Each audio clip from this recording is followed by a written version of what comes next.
आणि शेजारची गावरान काकी भाग 2. भाग 1 ऑलरेडी आपल्या चॅनलवर आहे. नसेल पाहिला तर लवकर पहा आणि चॅनलला सबस्क्राईब करा. त्या दिवशी रविवार होता. काकी सकाळीच माझ्याकडे तिचा मोबाईल घेऊन आली. काकी, अरे सतीश, बघ ना, माझा मोबाईल बंद पडला आहे. चालूच होत नाही. मी बघू. मी मोबाईल बघितला आणि म्हणालो, काकी, मी अंघोळ करून येतो आणि बघतो काय झालंय ते. मोबाईल ठेवा माझ्याकडे, चालू झालं की देतो तुम्हाला.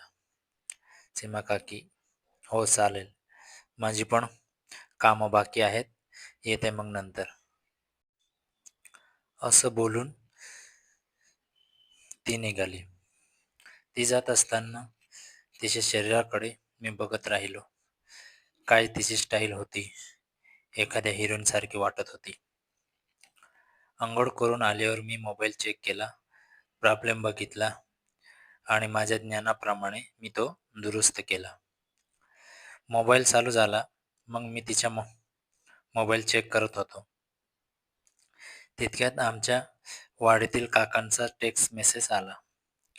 त्यात लिहिलं होतं, सीमा, आज माझा गुड झाला आहे. आज दुपारी येशील का वडाच्या झाडाखाली? हे वाचतात मी हादरलोच. मला काही समजत नव्हतं. मी बाकीचे SMS आहेत का ते बघितलं, पण ते डिलीट केलेले होते. मी तिला साधी समजत होतो. आता मला काही वेगळंच समजायला लागलं. आता मी जाम खुश झालो होतो. मला ही संधी भेटू शकते या विचाराने मी आनंदित होतो. त्यासाठी मी प्लॅन केला की हिच्यावर आज लक्ष ठेवायचं आणि ह्याचा व्हिडिओ काढायचा आणि नंतर तिला मेल करायचं. असा चुकीचा विचार माझ्या मनात आला. थोड्या वेळाने काकी आली आणि तिचा मोबाईल घेऊन गेली. दुपारला सुरुवात झाली. मी तिच्यावर लक्ष ठेवून होतो.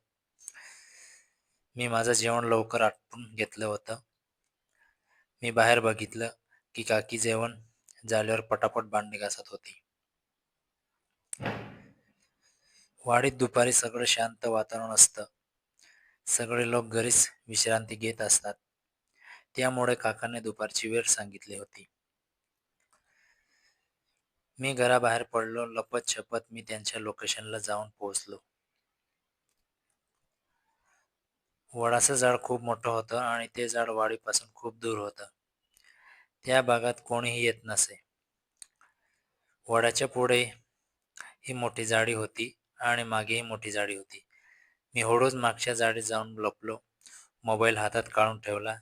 त्याला सायलेंट करून ठेवला. आता मी त्या दोघांची प्रतीक्षा करू लागलो. दुपारच्या 2च्या दरम्यान काका आला. आल्यावर तो मोबाईलवरती टायपिंग करू लागला. बहुतेक काकीला SMS करत होता. 20 मिनिटांनी काकी आली. मी इकडं खूप एक्सायटेड झालो होतो. मी इकडे झाडीत बसून माझ्या मोबाईलशी चालू केले. काकाने तिला हळूच तिच्याजवळ खेचला आणि गालाची टप्पी घेत म्हणाला, काका, सीमा, एवढा उशीर लावला? काकी, पोर झोपत नव्हती, त्यांना झोपून आले. काका, बरं, इकडे माझा गुड खूप झालाय. काकी, चल सावट कुठचा?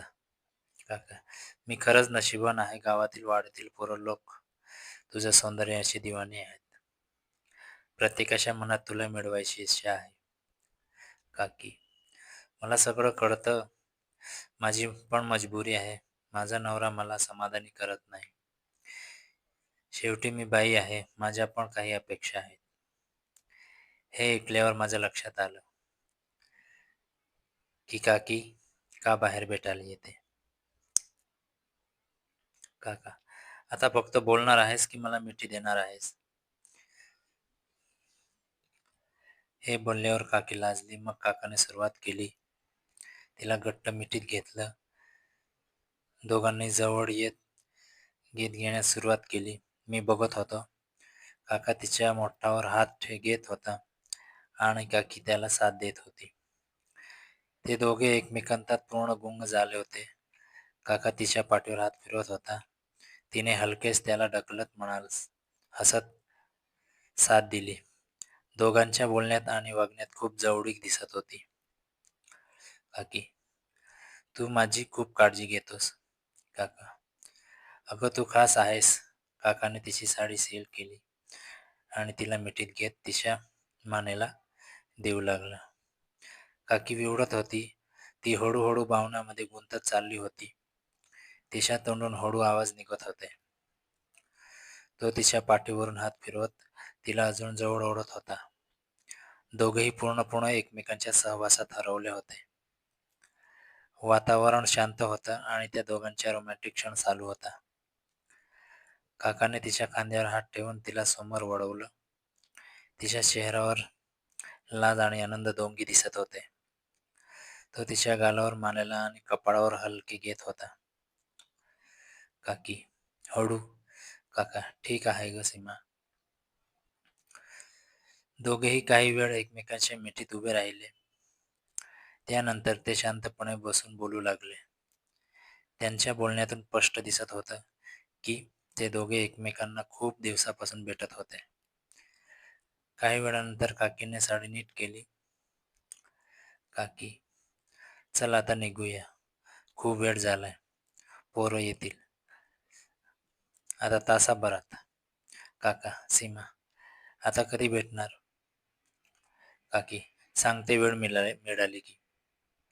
असं बोलताच काकाने काकीला जवळ घेतले. तिच्या गालाची टप्प घेतली आणि हलकेच तिच्या पाठीवर थोपटलं. तिने त्याच्या मिठीतून स्वतःला सोडवून घेतले आणि ती तिच्या घराकडे जाऊ लागली. इकडे मी माझ्या मोबाईलची बंद केले आणि जे काही पाहिलं होतं त्यांचा विचार करत शांत बसलो. उर्वरित कथा पुढच्या भागात सांगेल. इथेच थांबतो. आणि जर तुम्हाला ही कथा आवडली असेल तर व्हिडिओला लाईक करा, चॅनलला सबस्क्राईब करा आणि कमेंटमध्ये नक्की सांगा पुढचा भाग किती लवकर हवा आहे. तुमचा सपोर्ट मला पुढचा भाग बनवायला प्रेरणा देतो.